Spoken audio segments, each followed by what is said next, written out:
दोस्तों एक वैकेंसी आई हुई है पश्चिमी सिंहभूम चाईबासा से। और ये जो वैकेंसी है मनरेगा की तरफ से आई है। पूरा डिटेल मैं आपको पढ़ के सुनाने वाला हूँ, आप लोग ध्यान से देखिए। और फॉर्म को भरना चाहते हैं तो ज़रूर भर दीजिएगा। अच्छा खासा सैलरी है, इस वैकेंसी को छोड़िएगा तो बहुत पछताइएगा। 1 महीना टाइम मिलेगा आपको फॉर्म भरने का। तो चलिए आगे मैं आपको पूरा डिटेल में बताता हूँ। जिला ग्रामीण विकास शाखा पश्चिमी सिंहभूम चाईबासा की तरफ से आई है। विज्ञापन संख्या है 2/2025। देखिए इसमें जो पोस्ट है, पहला जो पोस्ट है प्रखंड कार्यक्रम पदाधिकारी, दूसरा है तकनीकी सहायक कन्या अभियंता के समकक्ष, तीसरा है लेखा सहायक, चौथा है कंप्यूटर सहायक और पांचवा है ग्रामीण रोजगार सेवक। मैं आपको बता देना चाहता हूँ इन पांचों पोस्टों पे बहाली आई हुई है। आप लोग जरूर भरिएगा दोस्तों, मैं आपको बता रहा हूँ ये अच्छा बहाली है, आप लोग जरूर भरिएगा, है ना। इसको भरने के लिए आपको देखिए ये साइट है अप्लाई rdd.jharkhand.government.in पे आप लोग जाके भर दीजिएगा। ठीक है, आप लोग फॉर्म मोबाइल से भी भर सकते हैं या कैफे से भी या लैपटॉप से आप लोग भर सकते हैं। मोबाइल में काफ़ी परेशानी होती है, इसलिए आप लोग लैपटॉप से भर सकते हैं यदि आपके पास है तो। देखिए फॉर्म भरने का टाइम है 23/6/2025 से लेकर 28/7/2025 तक। आप इस फॉर्म को 5 बजे शाम तक भर सकते हैं। और इसका जो नोटिफिकेशन यदि आपको डाउनलोड करना है तो www.chaibasa.nic.in पे ये जो है फॉर्म आपको अवेलेबल मिल जाएगा। मैं नीचे अपने टेलीग्राम का लिंक दे दूंगा, वहां भी ये नोटिफिकेशन मैं आपको डाल दूंगा, आप लोग वहां से डाउनलोड कर सकते हो। उस ग्रुप में जरूर जुड़ जाइएगा टेलीग्राम में। ठीक है, अब देखिए पहला जो पोस्ट है उसमें क्या क्या पहला पोस्ट है आपका प्रखंड कार्यक्रम पदाधिकारी। इसके लिए अनिवार्य योग्यताएं क्या है आपको बता दूं। इसके लिए आपका क्या होना चाहिए कि ग्रेजुएशन में कम से कम आपका 55% मार्क्स होना चाहिए। देखिए यहाँ पर लिखा हुआ है ग्रेजुएशन में कम से कम आपका 55% मार्क्स होना चाहिए। और अगर आपका 55% मार्क्स नहीं है तो आप इस फॉर्म को नहीं भर सकते हैं। हाँ, लेकिन यदि आपने ग्रेजुएशन के साथ पीजी किया है और अगर 55% मार्क्स नहीं है तो भी आप अप्लाई कर सकते हैं। लेकिन यदि सिर्फ स्नातक किए हैं तो 55% मार्क्स होना चाहिए।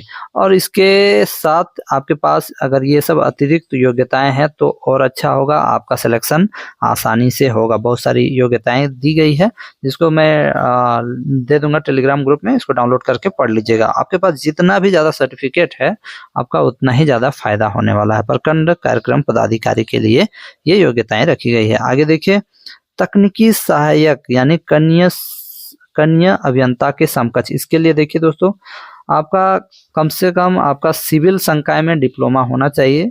ठीक है, यानी जिन्होंने डिप्लोमा इन सिविल इंजीनियरिंग किया है उसके लिए ये है। और इसके लिए अतिरिक्त योग्यताएं क्या क्या मांगी गई है, BTech, BE, BCA, BSc in computer, BSc computer honours तथा MCA, PGDCA, MSc computer science अतिरिक्त योग्यताएं होंगी। ये सब है तो आपका और भी अच्छा हो जाएगा। यहाँ पर और भी योग्यताएं मांगी गई है। आपके पास जितना भी योग्यताएं हैं आपका आसानी होगा इस फॉर्म को भरने के लिए और आपका सिलेक्शन होने के लिए आसानी होगा। ठीक है, तो यदि आपके पास ये है डिप्लोमा इन इंजीनियरिंग है, सिविल इंजीनियरिंग, तो आप लोग जरूर अप्लाई कर दीजिएगा। ये हो गया। फिर उसके बाद देखिए लेखा सहायक। देखिए लेखा सहायक में आपका क्या मांगा गया है, सरकारी मान्यता प्राप्त विश्वविद्यालय या संस्थान से बीकॉम ऑनर्स या सामान्य बीकॉम 55% अंक से उत्तीर्ण होना चाहिए। सामान्य बीकॉम उत्तीर्ण जिन्होंने 55% प्राप्त नहीं हुआ है परंतु उन्होंने तत्पश्चात एमकॉम किया है वे आवेदन दे सकेंगे। यानी यदि आपका ग्रेजुएशन में बीकॉम में 55% मार्क्स नहीं है तो अगर आपने एमकॉम कर लिया है तो भी आप अप्लाई कर सकते हैं, ये लिखा हुआ है। इसके अतिरिक्त और भी योग्यताएं मांगी गई है, इसको आप लोग पढ़ लीजिएगा। मैं नोटिफिकेशन दे दूंगा, उसमें आप लोग पढ़ लीजिएगा, टेलीग्राम ग्रुप में डाल दूंगा। उसके बाद ये है दोस्तों कंप्यूटर सहायक। इसके लिए यदि आप अप्लाई करना चाहते हैं तो क्या चाहिए, किसी भी मान्यता प्राप्त संस्थान से आपका क्या है मतलब सरकारी मान्यता प्राप्त संस्थान से बीएससी कंप्यूटर ऑनर्स होना चाहिए, बीएससी कंप्यूटर सामान्य होना चाहिए, बीसीए होना चाहिए, सामान्य स्नातक उत्तीर्ण के साथ। अगर आपने सामान्य स्नातक किया है अगर उसके साथ पीजीडीसीए किया है तो भी आप अप्लाई कर पाएंगे। इसके अलावे आपका दूसरा है बीसीए बीएससी कंप्यूटर के प्रतिशत प्राप्तांक में 5 घटाते हुए उसे बीएससी कंप्यूटर ऑनर्स की कोटि में अंकित किया जाएगा। ये अपना चयन करने का और मार्किंग करने का एक रूल रेगुलेशन बनाया गया है जिसके तहत आपका चुनाव होगा, है ना। कंप्यूटर सहायक ये हो गया। अब इसके साथ आपका अतिरिक्त योग्यताएं क्या होनी चाहिए, पीजीडीसीए, एमएससी, MCA, ये सब आपका अतिरिक्त योग्यताएं होनी चाहिए, आपके पास है तो आपका और जल्दी सिलेक्शन होगा। ये हो गया कंप्यूटर सहायक का। उसके बाद ग्राम रोजगार सेवक। ग्राम रोजगार सेवक में आपका क्या मांगा गया, देखिए इसमें क्या है कि आपका किसी भी सरकारी मान्यता प्राप्त विश्वविद्यालय संस्थान से इंटरमीडिएट या मैट्रिक परीक्षा के पश्चात किसी भी ट्रेड में ITI, मैट्रिक के पश्चात ITI की स्थिति में ITI के प्राप्तांक को इंटरमीडिएट प्राप्तांक प्रतिशत के समतुल्य समझा जाएगा। यानी आपके पास यदि इंटरमीडिएट का सर्टिफिकेट है या ITI का है तो भी आप इसके लिए अप्लाई कर सकते हैं। अतिरिक्त योग्यताओं में आपका वही स्नातकोत्तर, स्नातक, PGDCA ये सब आपके पास है तो आपका सिलेक्शन और जल्दी होगा, यानी पॉइंट के आधार पे आपका सिलेक्शन होगा।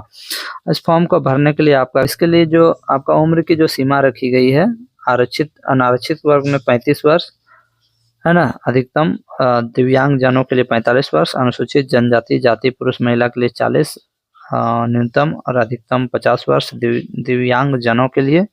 आर्थिक रूप से कमजोर वर्ग EWS कैटेगरी के लोगों के लिए 35 वर्ष और दिव्यांग जनों के लिए EWS में यदि हैं तो 45 वर्ष। महिला अनारक्षित आर्थिक रूप से कमजोर वर्ग EWS के लिए 38 वर्ष और दिव्यांग जनों के लिए 48 वर्ष रखा गया है। व्यक्ति को भारत का नागरिक होना चाहिए। और आगे देखिए, प्रखंड शिक्षा पदाधिकारी को जो पेमेंट मिलेगा 23,140 रुपया। सेकेंड जो ऑप्शन है, तकनीकी सहायक कनीय अभियंता को 19,000, लेखा सहायक को 14,300, कंप्यूटर सहायक को 14,300 और ग्रामीण रोजगार सेवक को 11,000 रुपया मिलेगा। तो ये थी वैकेंसी। आप लोग यदि इसको अप्लाई करना चाहते हो इस फॉर्म को तो ज़रूर अप्लाई कर दें। अगर आप नौकरी की तलाश में हैं तो जल्दी अप्लाई कर देंगे।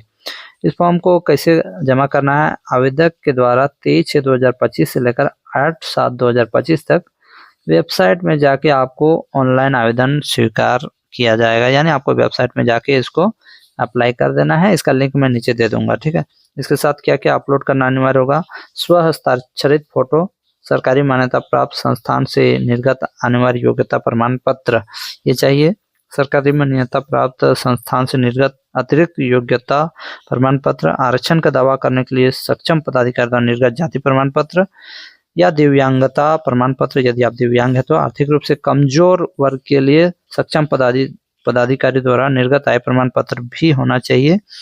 आवेदक द्वारा आधार कार्ड, मतदाता पहचान पत्र, ड्राइविंग लाइसेंस, पैन कार्ड में से किसी एक में ऑनलाइन आवेदन देना अनिवार्य होगा, यानी आपको देना होगा। और एक अभ्यर्थी एक से अधिक पदों के लिए आवेदन समर्पित कर सकते हैं। इसके लिए उन्हें पदवार अलग अलग आवेदन ऑनलाइन करना होगा।